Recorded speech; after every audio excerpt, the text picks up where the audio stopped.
Une information qui surprend, qui choque et qui pose des questions immenses. L'ambassade de Guinée à Rabat va être mise aux enchères. Le 6 juillet 2026, comment est-ce possible?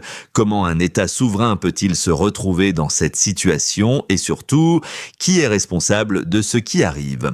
Ce soir, nous vous racontons toute l'histoire. Du début à la fin, pour comprendre cette situation, il faut remonter au début.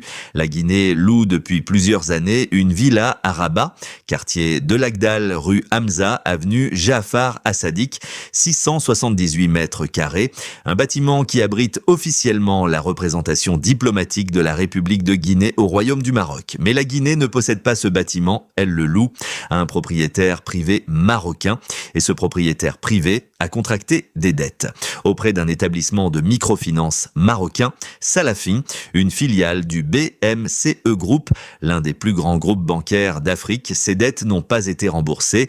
Le litige s'est installé, la justice marocaine est intervenue et le tribunal de commerce de Rabat a rendu sa décision. Le bien immobilier situé rue Hamza à Rabat sera saisi et mis en vente aux enchères. Le 6 juillet 2026, mise à prix 426 620 $ et 80 cents. Et la Guinée, qui loue ce bâtiment, se retrouve au milieu d'un litige qui ne la concerne pas directement, mais dont elle subit les conséquences. Cette affaire révèle quelque chose que peu de gens savent. La Guinée ne possède pas son ambassade au Maroc, elle la loue. Chaque mois, l'État guinéen paie un loyer à un propriétaire privé marocain pour avoir le droit d'installer sa représentation diplomatique dans son bâtiment. Et si ce propriétaire a des problèmes financiers, si ce propriétaire vend son bien, si ce propriétaire décide demain de ne plus louer à la Guinée perd son ambassade, pas parce qu'elle a fait quelque chose de mal, pas parce qu'il y a une crise diplomatique, mais simplement parce qu'elle est locataire. Cette réalité pose une question fondamentale. Combien d'ambassades guinéennes dans le monde sont dans cette situation? Paris, Bruxelles, Washington, Beijing, Londres.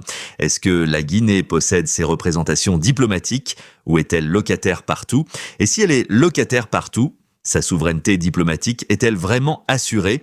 Car une ambassade en location, c'est une souveraineté qui dépend du bon vouloir d'un propriétaire qui peut vendre, qui peut augmenter le loyer, qui peut mettre fin au bail. 3 choses sont certaines ce soir. Première certitude, la Guinée n'est pas directement en tort dans cette affaire. C'est un litige entre un propriétaire privé marocain et son créancier.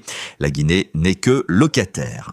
Deuxième certitude, la situation est urgente. Le 6 juillet arrive dans quelques jours et si le bâtiment est vendu à quelqu'un qui ne veut pas louer à la Guinée, la représentation diplomatique guinéenne au Maroc se retrouve sans locaux.